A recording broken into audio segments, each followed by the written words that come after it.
Welcome to There's Sometimes a Buggy, Irresponsible Opinions about Classic Film. I'm Elise. I'm Dave, and this week it's the Hollywood Studios Year by Year, Paramount 1934, Search for Beauty, and Crime Without Passion. As always with the Hollywood Studios, we turn to the coffee table books for inspiration and information.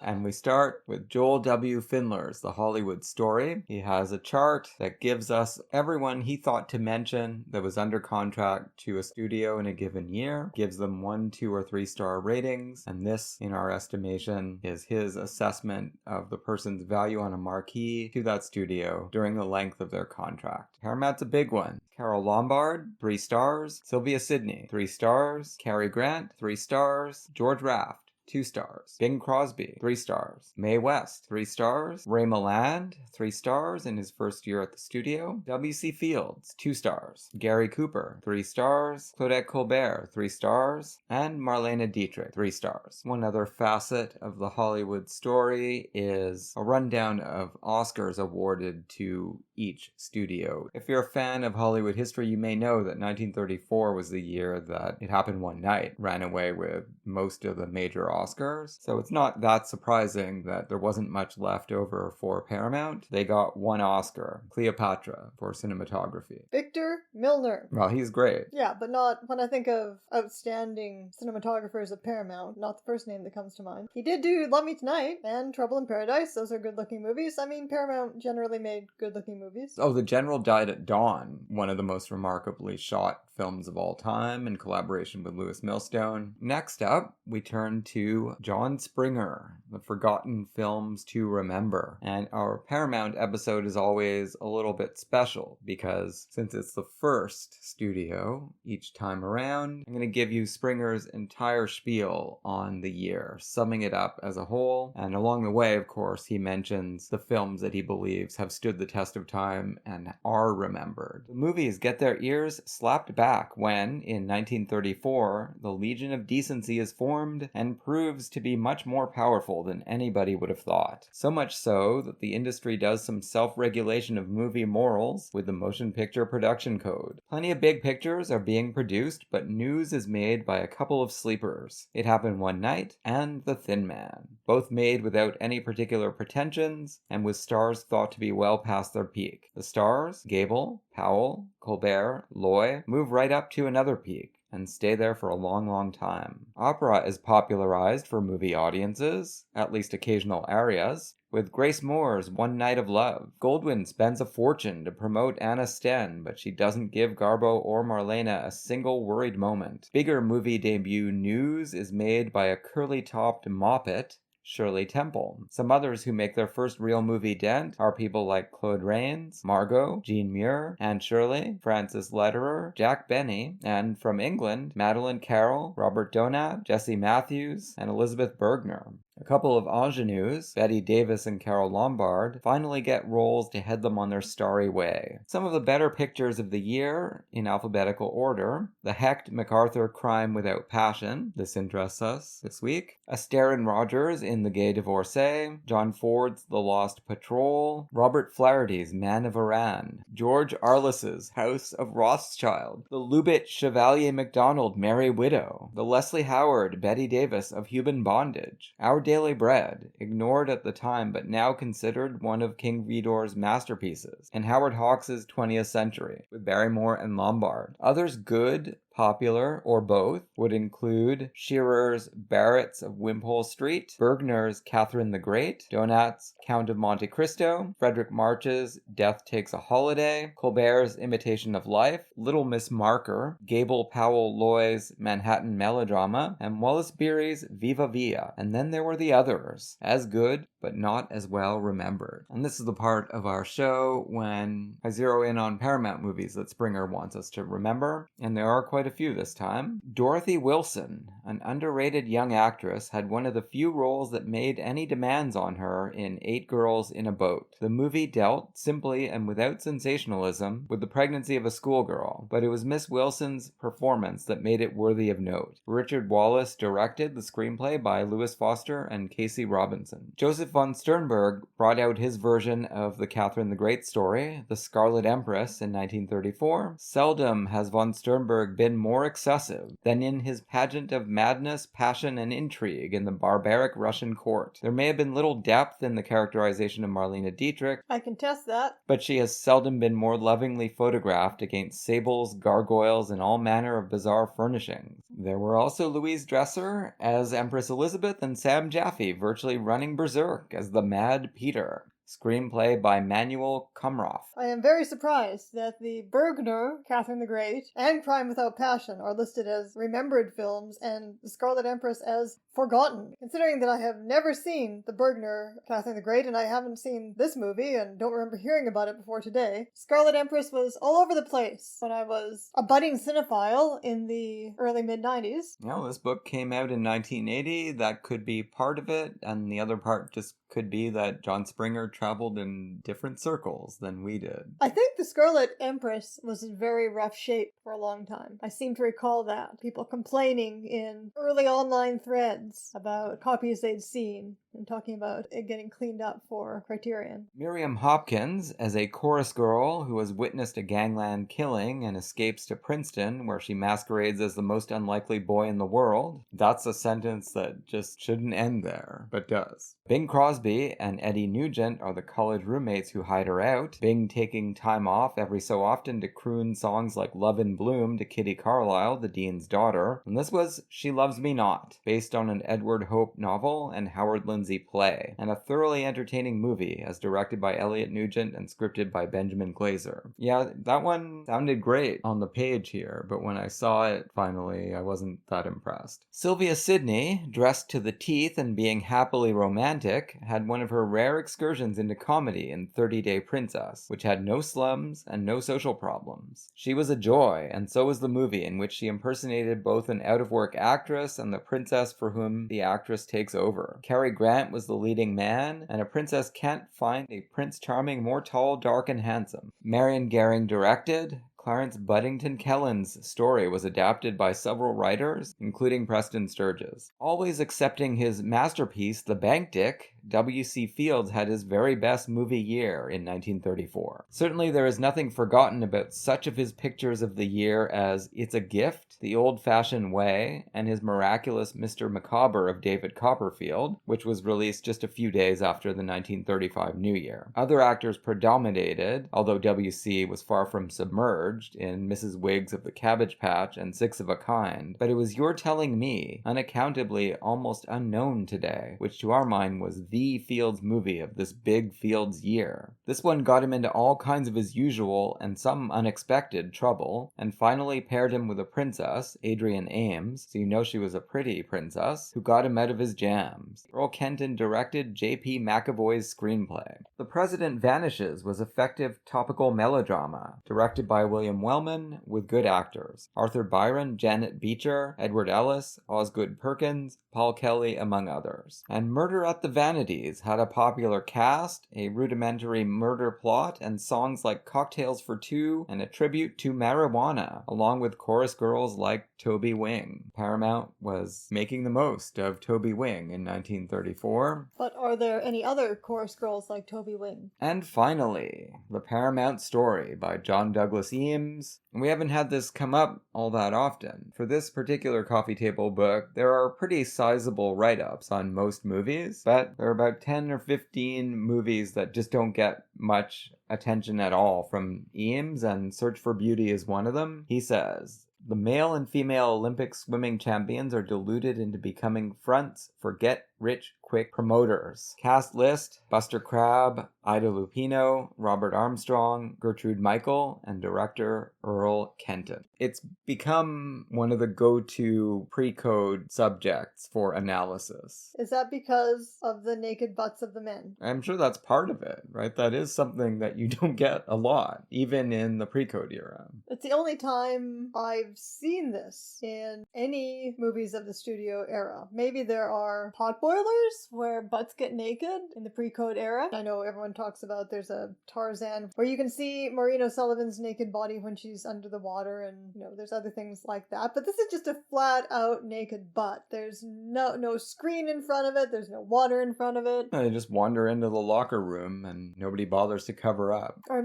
out of the locker room. It's not full frontal. And that raises one of the many puzzling questions of this movie. Even just in terms of the plot and dialogue, this wasn't the most painful movie to watch that we've ever done for the podcast. It irritates me tremendously, though, this film. And I think the reason for that is that it starts out really strong. How so? Well, you've got Robert Armstrong and Gertrude Michael emerging from a stint in prison. And it's got a really great, wisecracky Warner Brothers zest to it. Well, I noticed you responding to that. So out of the several listed screenwriters, this was also based on a play, if you can believe it. But out of the several listed screenwriters, the only person I could trace that tone to was David Bohm, who was one of the two dialogue writers for Gold Diggers of 1933, which I didn't just note this about Gold Diggers of 1933, also about 42nd Street, but obviously that's the kind of early talkie, or let's say not early talkie, but when the talkies have their first maturity right around 1933. Everything before that is kind of finding their feet, right? And it does have that feeling of everybody's a gangster. Everybody talks like a gangster, even if they're a showgirl or a newspaperman. People are tough. People are ready with a remark to put someone else down preemptively. I love it. And Claude Binion also worked on this screenplay, and he worked on, I think, most of the Wesley Ruggles Paramount movies, which are great throughout the 1930s. So real talent putting the words on the pages. It's not, like I said, it's not as painful as some of the more absolutely plodding, pedestrian, unremarkable. We always reference the cat creeps. Yeah, sure. But again, the cat creeps is bad from the beginning and just stays bad every single step of the way. This one introduces me to Gertrude Michael, who I love in this movie. And I'm like, okay, well, I'm all primed. We just watched the Gold Digger movies. She seems like one of those protagonists, and we're going to follow her story. She's got this creep ex-boyfriend or ex-confederate that she's trying to distance herself from, but he's got this enticing proposition to get her back in the money. And, what kinds of dilemmas is she going to come to? Well, her dilemma is that she's being used as bait to break up Buster Crabbe and Ida Lupino, who, speaking of curly-topped moppets, I didn't even recognize her until about 15 minutes into the movie. Because they've slapped that Jean Harlow, standard early 30s Jean Harlow cotton candy hair. Well, Betty Davis got it too, but they didn't put those ridiculous eyebrows on Betty Davis. And I couldn't figure out for the life of me of why this person had been selected to be paired with Buster Crabbe as an Olympic athlete. She doesn't look like an athlete, and her face, how are you going to swim with those eyebrows? I don't even know. Well, they're probably pretty hydrodynamic. But why would you? That's a different question. Then I realized, my God, this must be Ida Lupino. This is not a standout role, and she can't save it. But to get back to the question I raised, and left hanging there without saying what it was. Like a Springer sentence. That brings us around to the importance of Buster Crabbe in this movie, and the fact that no woman of his stature has been found to pair with him. The movie's kind of about him. I mean, they could have gotten Esther Williams, but they did not. It's a little too early for the actual Esther Williams, but I'm sure they could have found another Olympian. I mean, of course, they're pushing his career, but this movie has a strange tension going on in it. Well, several strange tensions, and that's why it held my interest throughout, even if it's not the most engrossing narrative. First of all, there's the fact that this movie is very much more focused on objectifying the men than it is on objectifying the women. the women never strip. There's no corresponding scene to the scene of the men in the locker room. And if you think you couldn't get that in a pre-code with women, you certainly could, but they don't try. Yet, within the narrative of the movie, we're supposed to believe that this health magazine that the gangsters cooked up as their money-making scheme, that it's exploiting women and objectifying women. But that's not what this movie itself is doing, and that's not what the magazines they're satirizing in this movie were focused on either. Since Eames gave us basically no plot summary, we really should pull back and make sure everyone's on board. The satire and analysis of the muscle mag and health magazine craze, which was a real thing in the 30s and certainly continued throughout mid-20th century America as a way to ostensibly be selling something wholesome, like treating your body as a temple, etc. But really, it's a way to get porn into the mails without going to jail. Porn into the mails? Into the post, right? Because there were federal laws against distributing smut. Sure. So this is smut, but it's got plausible deniability. But as far as you know, these magazines were focused on the male body? Well, that's what you always read about. And so this is a question for me. Who are these muscular naked men aimed at? Who do the makers of this film think want this objectified male? Do they think it's women?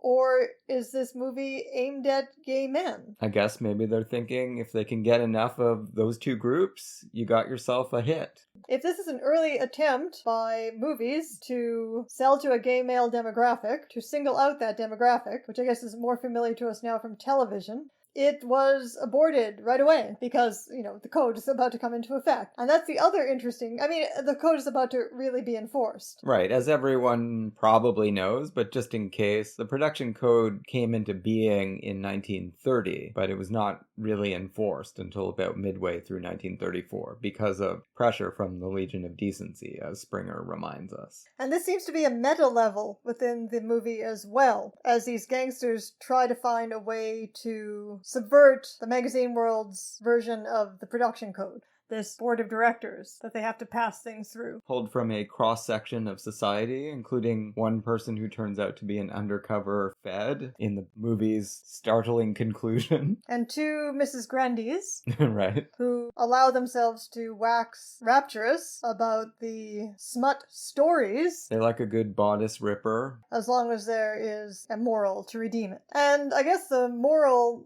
that's redeeming this movie are the Buster Crabbe and Ida Lupino characters. Right, and again, getting back to my initial rant, which I didn't quite get to the end of, I would like to re-emphasize my ire as I discovered that this film was going to throw Gertrude Michael under the bus and turn her into just a cardboard antagonist, or just not even worthy of the name of antagonist. About 33% of the way into the movie, we switch gears hard into the Olympic world, and we're just spending all of our time with Buster Crabbe and Ida Lupino as they try to see their way clear through to the pure vision of a health message that they want to get out to the world. They're having to deal with this constant distortion effect that Robert Armstrong is working through his abuse of their message. I still found this prurient hotel of horrors interesting, in that we get this setup where, this is the sickest part of the whole movie,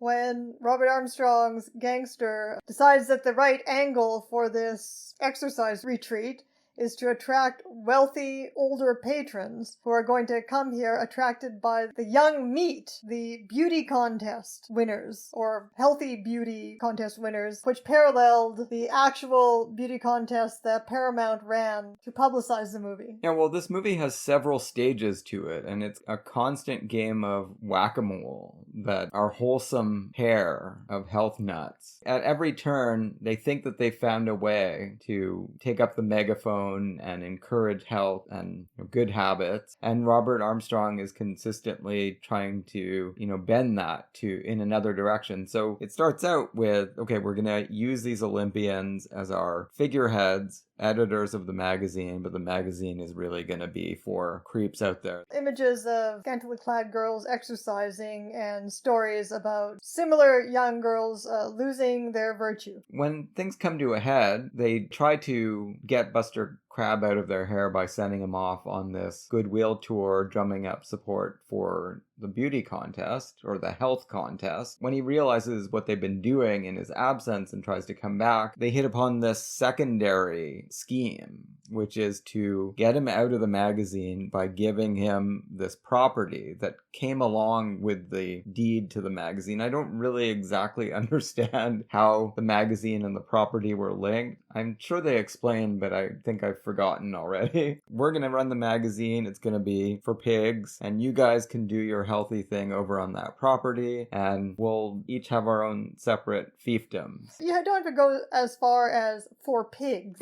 I'm just saying. I mean, people can watch porn, whatever. I have no problem with it. I read internet smut sometimes. Just saying, this is how Robert Armstrong is talking about it, right? Oh yeah, this is a money-making scheme for him. We're gonna give them some real sleaze, and we don't need Buster Crabbe around here with his Boy Scout ethics. Then when they give him this property in this hotel, he's like, okay, well, we're not just gonna leave him over there and let him do his thing. We're gonna turn this into like an Epstein Island kind of thing. The idea is that Buster Crabbe and Ida Lupino are going to train a staff of the world's most beautiful Anglo-Saxons to lead this new cult of perfection.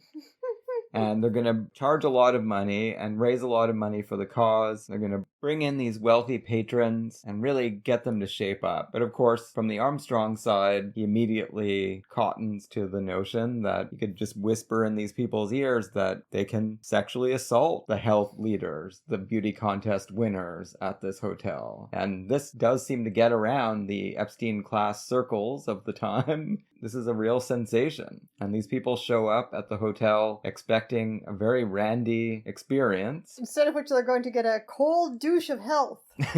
The sickest thing about this movie is that it pits these sleazoid patricians against a bunch of Nazis led by Buster Crabbe, who are enforcing fascist discipline at this cult-like citadel of beauty. The sub-Berkeley militaristic number toward the end that puts the bare-chested men front and center. The women are literally hidden behind them. Increases those fascist overtones. I mean, it has a real Leni Riefenstahl feel to it. I don't know where this is coming from, though. Triumph of the Will is next year, but she didn't make Olympia until 1938. This classical Greek homoerotic Nazi aesthetic, was this something already in the zeitgeist? But anyway, this movie didn't take off. I actually don't know how it did at the box office. It didn't start a trend, unless the trend was in Nazi Germany.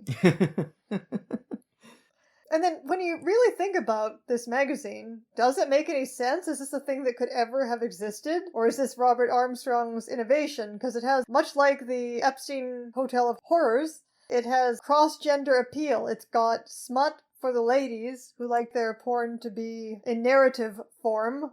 And then it's got visuals of young ladies exercising for the men. Yeah, it does seem to be a bit of a composite endeavor here. Honestly, if a magazine existed like that, serving up smut to every gender and every sexual orientation, I'd be all for it. Sounds great. Unless it's as banal as this movie. Yeah, again, all of these elements could have led to a great film. Yeah, is there any moment in this film that's actually erotic?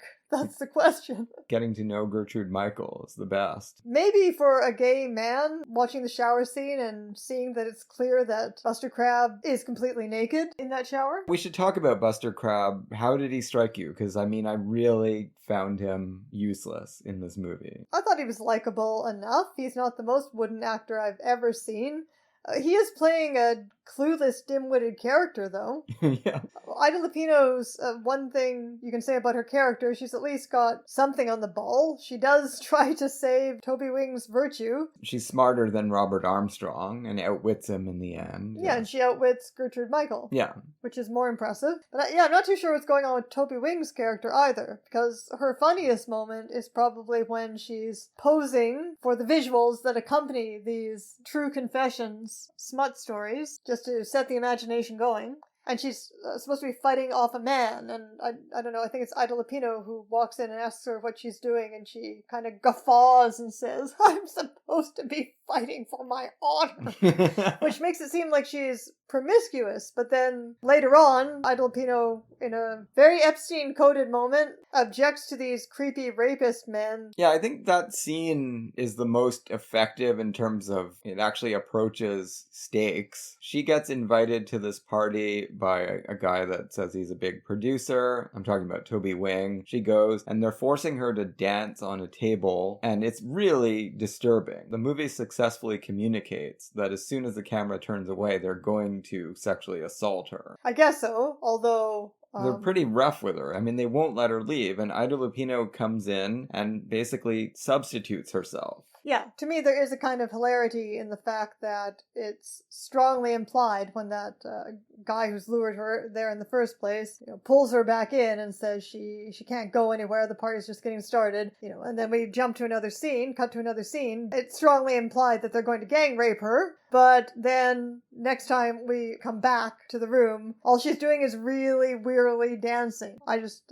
found that juxtaposition kind of hilarious. Oh dear God, they're making me dance on the table all night. No, it's hilarious in that sense, but it's also very disturbing because it somehow successfully communicates the true intentions of these men and how they're wearing her down and waiting to do the really awful things that they're planning. They're going to make her dance all night until she passes out, and then they're going to gang rape her. These guys, I would put nothing past them. Ida Lupino comes in and substitutes herself. She becomes the target. Toby Wing gets out into the hallway, and they're going to do the same thing to Ida Lupino. Yeah, she substitutes herself because Toby Wing's supposed to be underage, I guess. Ida Lupino's the teenager here. Yeah, it's scary what's happening to her as well. And she's not going to get out of there unless the Nazi brigade comes in and saves her, which they do. So again, the film puts you in this really unpleasant position of cheering for this bunch of torsos that comes in and knocks these guys around and rescues her. People you'd be on board with in a Warner Brothers movie are Gertrude Michael and James Gleason and Robert Armstrong, and by the end of the movie, they're not even simulacra of characters. I mean, they're just there to whine occasionally about being made to get up early and try to touch their toes, which they can. Well, the movie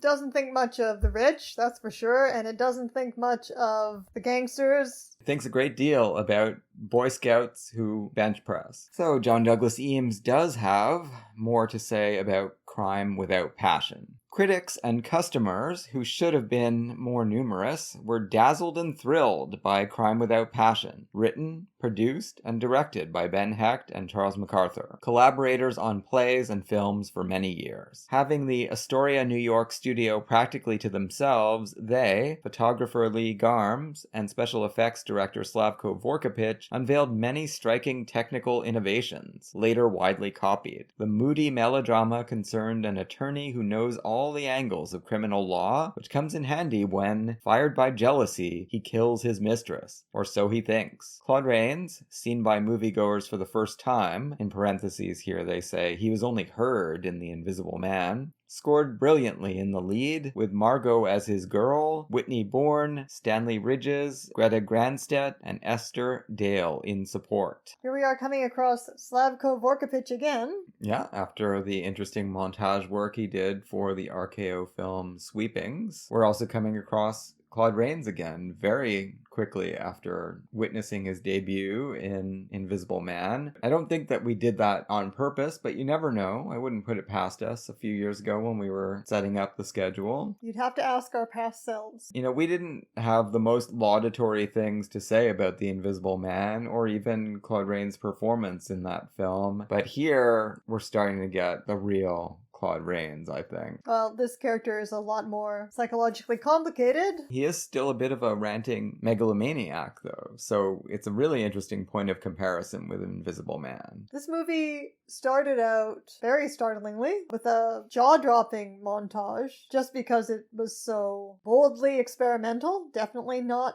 what I'm expecting from a studio-era Hollywood film. It's definitely got an avant-garde quality. Or any Hollywood film. Might as well have been a Buñuel Royal Dally short. But then immediately we switch gears into something much campier with these crazed looking white sheet wearing furies who emerge from the blood spilled on the streets. Eames doesn't mention the involvement of Lee Garmes, the great cinematographer, but all writing on this film points out that Garmes did most of the directing as well. Well, that's because Garmes claimed it. Right. In an interview. But it seems plausible enough, at least for this early film, or maybe for all of the collaborations, who knows? Well, yeah, he and Hecht, without MacArthur, worked on one of my very favorite films, Angels Over Broadway in 1940, and that's one of the most strikingly photographed movies of the studio age as well.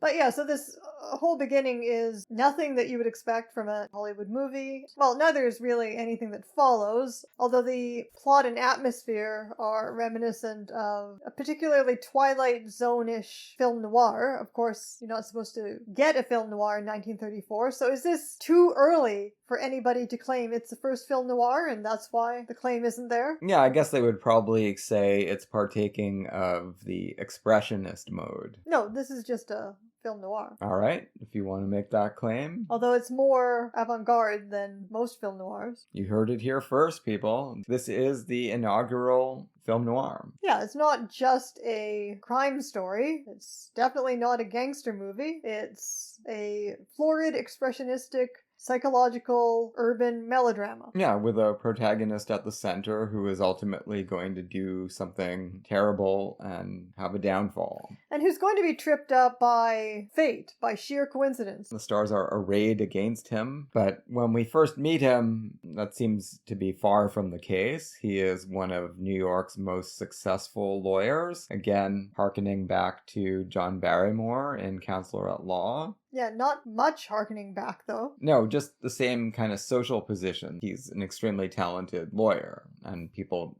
come to him desperately for help. There's a very different code of ethics he lives by, if you could call it that. Well, part of his talent as a lawyer is for framing his clients as innocent. Right, and not, as in Barrymore's case, because he believes that if they just get one more chance, they'll be capable of contributing to society and being good people. He does it simply because he can.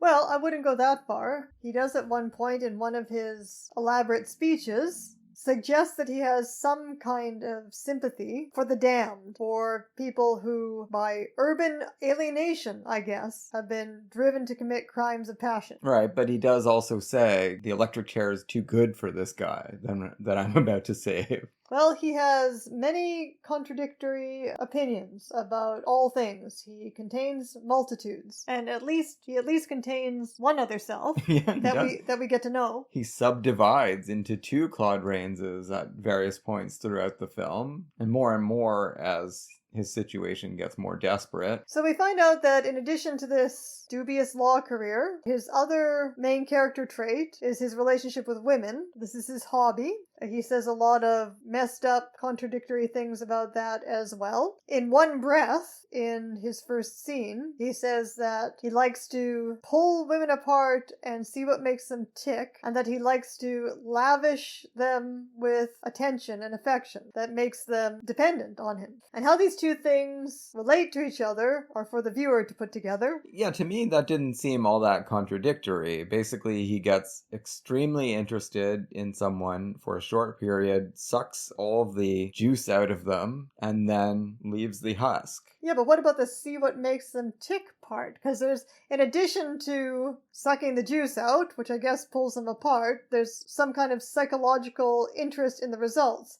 Even as he's also horrified because he genuinely wants to get away. The way I interpreted it is that he finds out what makes them tick and he doesn't like it and he's bored of them. Finds it out how? Through his intense scrutiny and the kind of games that he plays with them. But the main game that we hear about him playing during the portion of the relationship where he's in love is this lavishing of attention on them so that they become dependent on him and worship him. Yeah, and also they presumably let their guard down, allow him to explore their mindscapes. Yeah, but what is the motive here? This is what I'm saying about these two. How do these two things relate to each other? Is the primary motive in what he's doing to explore their psychology? Or is it to get them to love him in this obsessive way? Well, he's baffled by the things that he does as well. So it doesn't all have to hang together, and it's not a strategy for a long-term love either, as he says. It's a treadmill, and he gets on it with a different woman every year or two, it sounds like. I mean, he doesn't undertake it with complete Machiavellian intentions. It's just something that happens when he gets around a woman that he's interested in. He always goes in the same direction and winds up destroying his feeling for the woman and leaving her very angry as well. He says that he turns them into,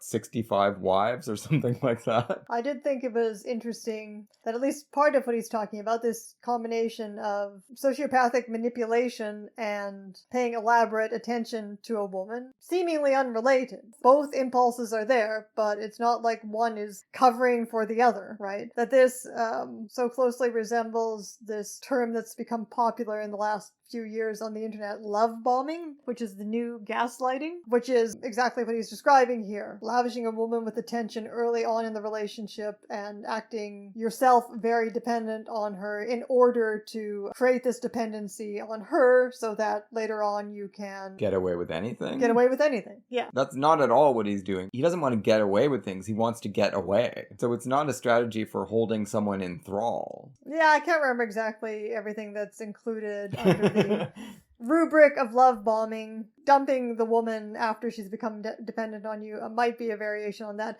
What I find more interesting is the question of whether these relationship melodramas, these sort of gothic melodramas like Crime Without Passion and Gaslight, whether they're remarkably psychologically insightful about bad relationships, or whether internet feminism is just really melodramatic. Maybe a bit of both. Could be. And Claude Rains is quite melodramatic in his detached way at the beginning, treating his own life as a great tragedy. He wonders how intelligent people can possibly go on living, and he's certainly talking about himself partially as well. All of this is in discussion with Esther Dale, his assistant. He has a great relationship with her, and she just keeps repeating how nice he is and how she just can't believe this other side that he talks about that emerges when he's in a romance. Well, yeah, but as he says, that's because I've never been in love with you. And also she's just not that psychologically observant. She thinks Margo is only pretending to be in love with him. Right. But Margo herself talks about what we have to retrospectively imagine, which is very hard to do under the circumstances, about what a sweet and lovely relationship they had. Yeah, Hecht and MacArthur don't give us any of that phase. If it indeed existed with Margo, it's long gone, and whatever's happening with Katie Costello, played by Whitney Bourne, doesn't seem to be on track for the amour fou of Claude Rains and Margo. Well, she definitely sets him straight on that when he tries to push it into that territory. I really liked Margo in this movie. No, she was terrific. And it's her first movie, right? Oh yeah, I guess it was. Yeah, she's an interesting figure. Blacklisted activist actress. Yeah, she turns up in some really interesting movies as the decades roll by. Quite memorable in Lost Horizon as the woman that cannot leave Shangri-La without disintegrating. Also, she stars in Miracle on Main Street, which is an excellent little Christmas movie we discovered a couple of years ago that we haven't talked about on the podcast. Yeah, that was very good. I liked her in that as well. But she has such natural, extraordinary emotional depth, which is exactly what this character needs. I think she and Claude Rains play off each other really well. I mean, right here in the Wikipedia image for the movie, you see this version of the poster where it's split not quite in half, so there's more Claude Rains, but their faces are split, right? In a persona-like way. The movie really is a two-hander about two people who are emotional and psychological opposites. Margo being an ordinary, healthy person with perhaps more than average emotional depth and sensitivity as an artist and performer. And a straightforward person. She's not second-guessing her feelings all the time, the way Claude Rains is doing. True, yeah. She isn't living in her head the way we see him doing with his translucent counterpart. And the movie feels like this epic battle between the two of them. Like they're made to destroy each other. But with the help of those Furies, she is particularly made to destroy him because his complex feelings toward her of love and hate start causing him to unravel. Even made me think a little bit of that incredibly dark Neruda romantic movie, Floating Clouds.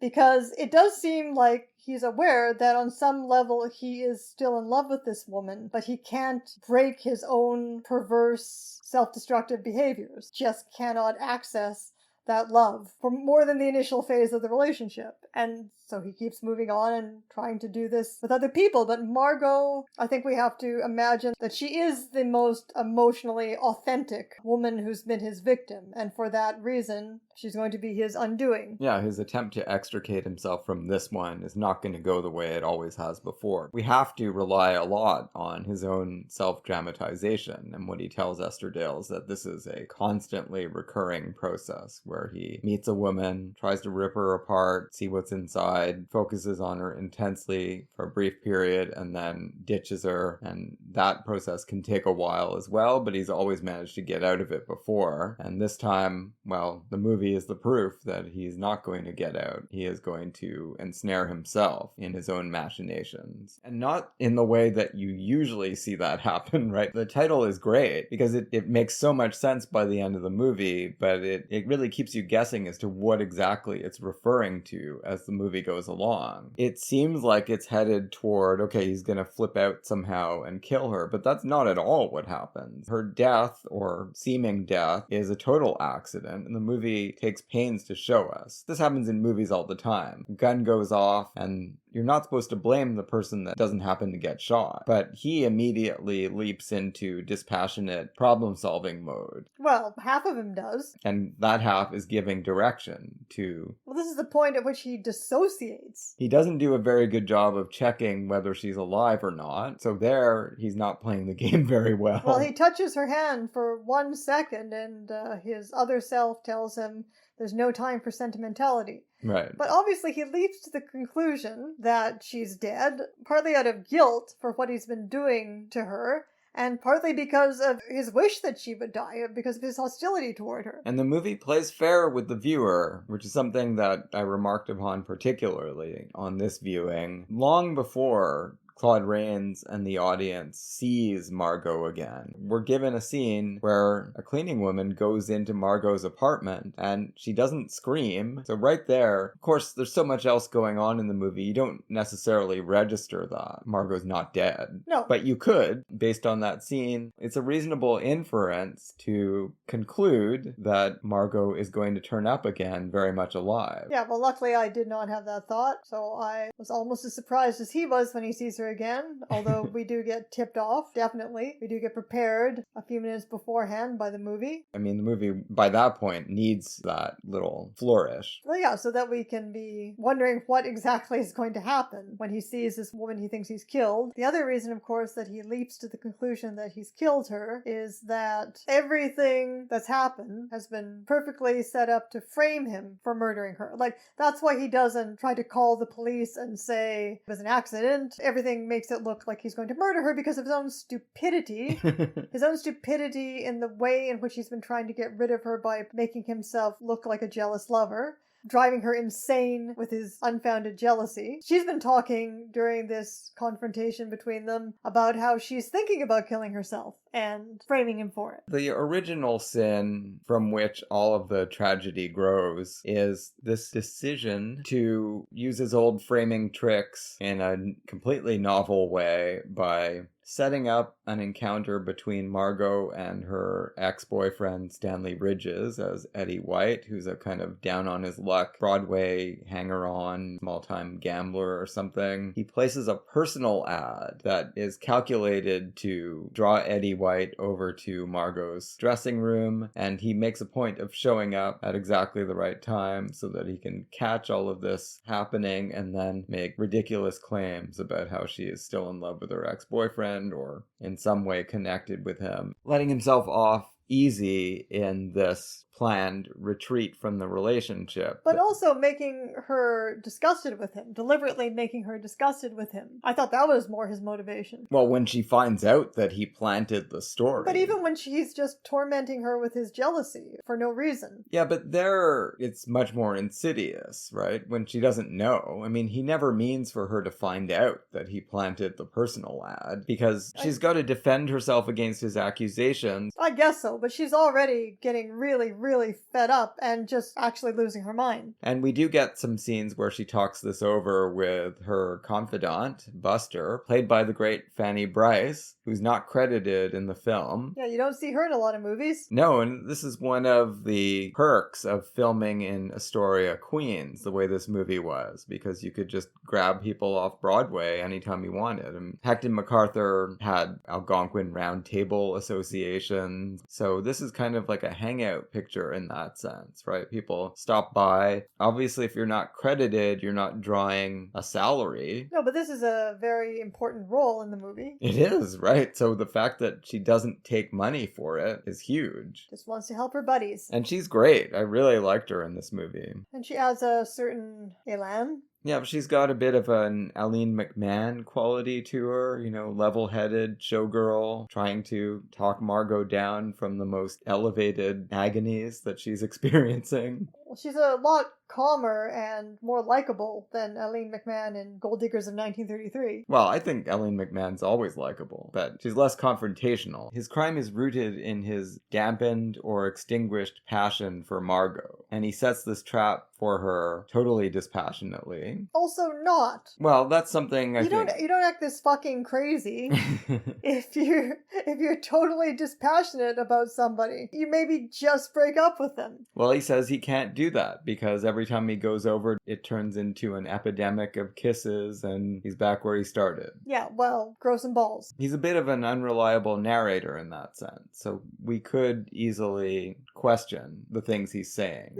I was in a relationship with someone once who told me that their MO was that they were unable to break up with their girlfriends. Yeah, because they just couldn't face the emotional scene. You know, men often find women's emotions unbearable. Don't know if you've had that experience. Not fun to upset someone, that's for sure. Well, yeah, exactly. But on such a grand scale that it's absolutely impossible to do so. So he'd have overlapping beginning and ending relationships sometimes because he would keep thinking he had broken up with the current girlfriend, but then if she just decided they weren't broken up, well then it just continued because he was not able somehow to be forceful enough. And there would be various tricks, obviously not at this level of insane manipulation, but if the woman could be made to dislike him and leave by herself, so much the better. Right, so planting a fake personal ad that generates a ludicrous scene of slapping and screaming backstage at this high-class New York cafe, all the better. It's important that it's bringing their relationship, he hopes it's the end of their relationship, he's bringing it into the public, bringing in bystanders and other witnesses as kind of the jury that he can sway and say, well, this is why I have a right to leave this relationship, because there's all kinds of weird stuff going on behind my back, and this guy, Eddie White, punched me or smacked me or whatever, and of course any man in my position would move on and get involved with someone else. In this case, Katie Costello, his waspish new flame. But it's very hard to, again, reconcile the Claude Rains who can be so gross and diabolically manipulative as to frame this woman as unfaithful and pretend to believe it while she's losing her mind in front of his eyes just because he doesn't have the balls to break up with her. So this man seems like a sociopath. But then wouldn't a sociopath, when she calls him to say she's going to commit suicide while he's with his new girlfriend, wouldn't a sociopath just be like,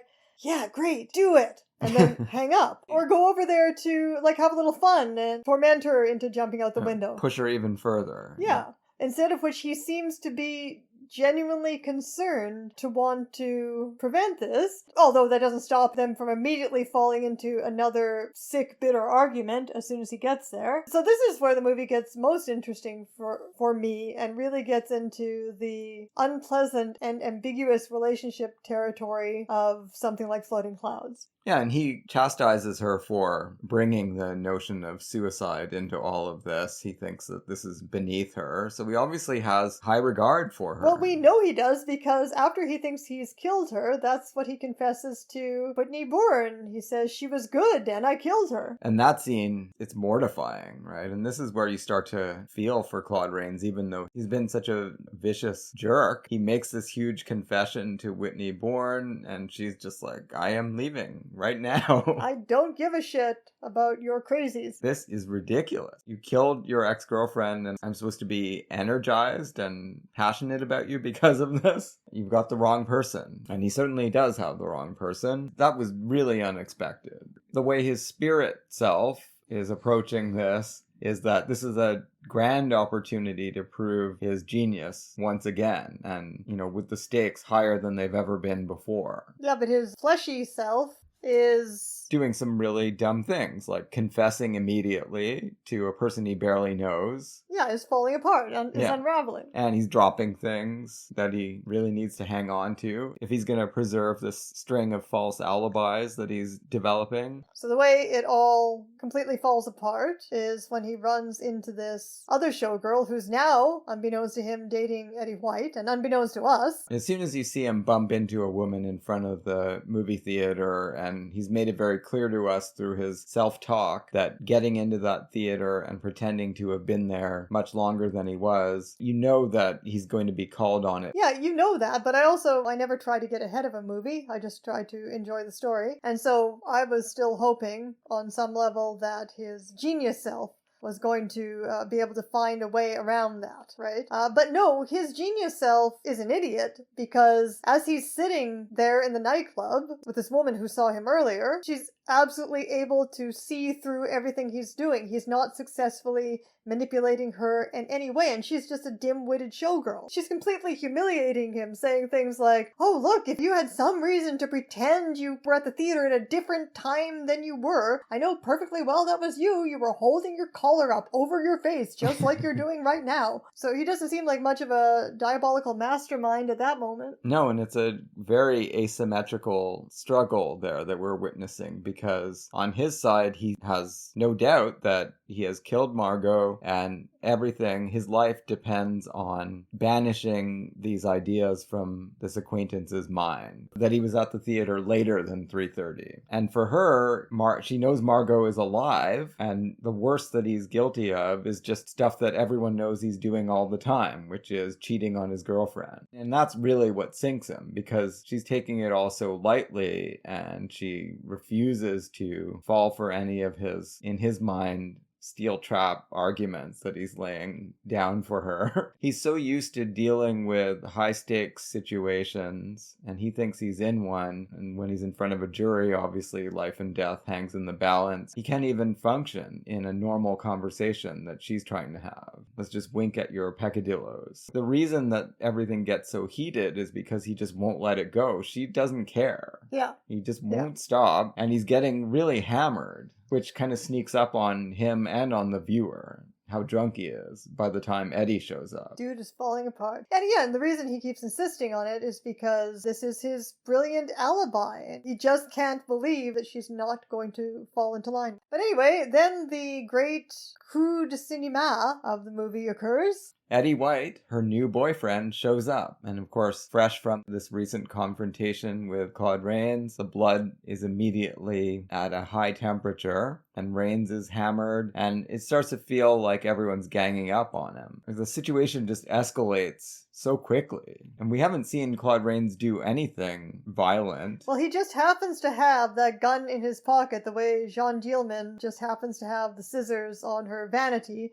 at a moment when she's feeling a little unhinged. His greatest talent in life is framing various situations so that they look the way he wants them to look. And at this point, he has framed himself. I mean, he already framed himself as cuckold earlier on so that he could get what he wanted. The enmity that becomes real between them in this scene and results in Claude Rains killing Eddie White. It's all the result of Rains' fabulism. I mean, he built this all up, and he seems to have completely forgotten that by the time he's got White staring him in the face. And he pulls the gun and shoots him. The spirit self just looks on aghast at this stupidity. Without feeling all that connected to it, you get the sense that he's going to go on somehow. And immediately afterwards, who should appear on stage? Margo. Like nothing happened. And I feel just as flabbergasted as he does at that moment. It's just, everything that's just happened in the last 30 seconds is too incredible for his mind to even process. Yeah, he's gonna be catatonic as he awaits trial and inevitable execution. An amazing proto-Twilight Zone sequence. And stuff like this was going on in Cornell Woolrich novels, which are always thought of as progenitors of noir. The way it's shot, it leaves the way clear for a sequel where Claude Rains' spirit self just continues and maybe inhabits a different body or gets up to other antics or whispers in the ears of other criminals. Well, like Hugo in Dead of Night, he needs a new partner now. But I'm glad Margo survived this. Ought to be able to move on now. In a different movie, even a movie that Ben Hecht could have written, he puts together some intensely amour fou type stories as well. Well, didn't he work on Duel in the Sun? Oh, I think he worked, but everyone worked on that. I don't think that's not a Hecht original. But that screenplay slept with the whole football team. This movie could have been just as hectish and just as crazy and interesting if he, just as he was about to kill Eddie White or something, if Margo comes out 1 second earlier and he drops the gun and runs over and kisses her and hugs her and he's like, oh my god, I can't believe it, I thought I lost you. And well, of course, one of the most famous Hecht screenplays is Notorious, where you have Claude Rains. Yeah, you have Claude Rains, but you also have Cary Grant expressing extraordinary levels of ambivalence toward the woman he's in love with. It's a matter of seconds that determines the fate of Lee Gentry here, because I absolutely believe he would have been magically transfigured by love if he had seen Margo 1 second before he kills Eddie White. Yeah, well, that's fate for you. The timing's always just a little off. The Furies pushed things in this particular direction, and I liked Stanley Ridges as Eddie White, and it's kind of sad that he had to die in order for things to go the way the Furies intended, but such is life for a tertiary character in a noir film, a proto-noir film. The movie really throws him under the bus there. What can we possibly say about the movie's relationship to Paramount? This is a question that we forget to ask week after week after week, although this is the question with which we originally started this series. You know, so for example, last time on the series, it was The Invisible Man and Counselor at Law. What does that say about Universal at the time? Well, it says Carl Laemmle Jr. was trying to do some prestige projects, and they happened to have William Wyler on hand, and they had made Frankenstein. What can we say about Paramount based on these two movies? I don't know about Search for Beauty. We could try to work our way back into that one. But Crime Without Passion, as we were alluding to earlier, it wouldn't have happened without Paramount's Astoria studio. It is a crucial part of Paramount's identity that they held on to this New York filming location so much longer than any other studio. So they do have a deep connection to Broadway. That's the reason they got the first crack at the Marx Brothers. That's the reason that they got Mae West and W.C. Fields, right? Because they were right there and had a direct connection to New York entertainment in a way that the other studios did not quite have. They're also, as we've said, particularly in the 30s, but really throughout, it's a studio that is a great supporter of auteurs, letting writer-directors who have some kind of track record, letting them do whatever they want. That's why it's the studio of von Sternberg. And Preston Sturges and Billy Wilder. Later Preston Sturges, but always only if their movies can make money. Yeah, Hecht-MacArthur, it just doesn't quite happen. You feel like it should have. You think this was ever going to make money? Well, actually, the critics liked this. Of course they did. Mordaunt Hall liked it, so it probably did well in New York. I don't know if that's enough. No, it obviously wasn't, but it was a huge phenomenon in New York, because I was looking through some of the New York Times archives, and they were writing about it as it was being filmed. Like, it's coming. Hecht and MacArthur branch out into films, and they're working in Astoria. It's coming soon. Get ready, folks. And it was a 4-picture deal, I guess. They're interesting movies. I've seen 3 of them. And Hecht would go on to do some other directing later on, again in conjunction with Garmes and Angels Over Broadway. That was made at Columbia. Spectre of the Rose, I think, is an independent production. It's like the late 40s. Obviously, he never quite captured the public's attention as a director the way Wilder and Sturges did. So he doesn't have a sustained career. And I don't know if he would have wanted one anyway. I don't think he was as devoted to the idea of becoming a great director as Wilder and Sturges. It's also, at this time, the studio of Ruben Mamoulian in the early 30s. The studio of Dr. Jekyll and Mr. Hyde and Love Me Tonight and Applause. When we did our first retrospective analysis of a complete round of the studios, 1930 to 1948, I said that I was surprised that Paramount didn't come out further ahead from me. And I was also relatedly surprised by the strength of MGM, a studio that I don't think of as being as interesting. But we did say that part of that is because we had done some of the Paramount auteurs separately from the studio series, like Sternberg. But when you just look at the kinds of directors that they were willing to support, and the kind of comedy auteurs, like the Marx Brothers, the kind of support and freedom that they were giving these writer-director performers, these sophisticated writer-director performers, it is remarkably impressive. Yeah, Mae West, W.C. Fields, all of them started Paramount. And then on the other hand, there's Search for Beauty. Well, again, I guess Search for Beauty, if you want to anchor it in something that is part of the Paramount ethos. I mean, they were thought of as the sexiest studio. Well, yeah, but that's... But it's not a sexy movie. It's the least sexy... Like, Lubitsch, Pre-Code Lubitsch is sexy. Yeah. And Sternberg and Dietrich are sexy. Yeah, no, this is a Search for Beauty is a travesty.